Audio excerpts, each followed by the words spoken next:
This is very difficult for us, as you rightly pointed out. As humanitarian workers, the needs are enormous and we do have our hands full.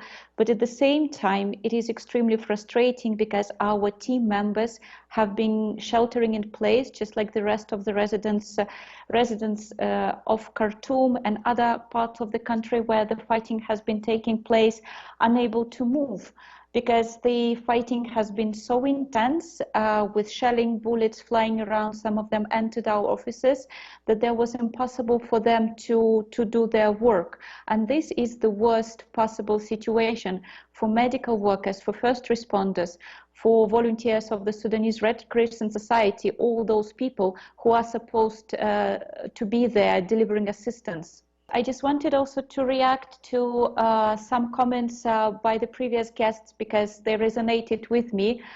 The fact that the world preferred to look the other way, because this is exactly the same sentiment that we also felt as a humanitarian community.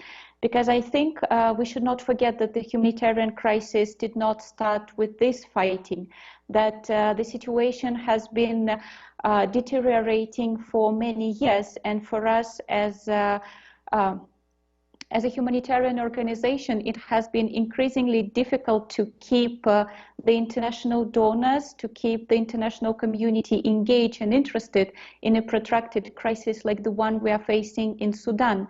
And at the same time, like when you look at all the humanitarian indicators, they are all flashing red. We are dealing with over 1 million refugees. This is one of the largest refugee population in Africa. There are 3 million internally displaced people. The majority of them are in Darfur. So we had already a large operation, and we were responding to the crisis, to the humanitarian crisis in Sudan. But for us, it has been in the past years increasingly difficult to get the necessary funding, to get the necessary support to do our work. And today, of course, what we're seeing today, the fighting is just going to add a terrible layer, like an additional layer with all the people who are wounded, because like when you treat gunshot wounds, it's a long-term medical treatment. And right now what we're hearing from the Sudanese is that the medical system is on the verge of total collapse. We have dead bodies lying in the streets for days now, and unless these dead bodies are collected and properly identified, we are going to face an increasing caseload of missing people with their families who will be searching for their loved ones for years, unable to know their fate. So the humanitarian consequences, the immediate humanitarian consequences that we're seeing right now, they are terrible.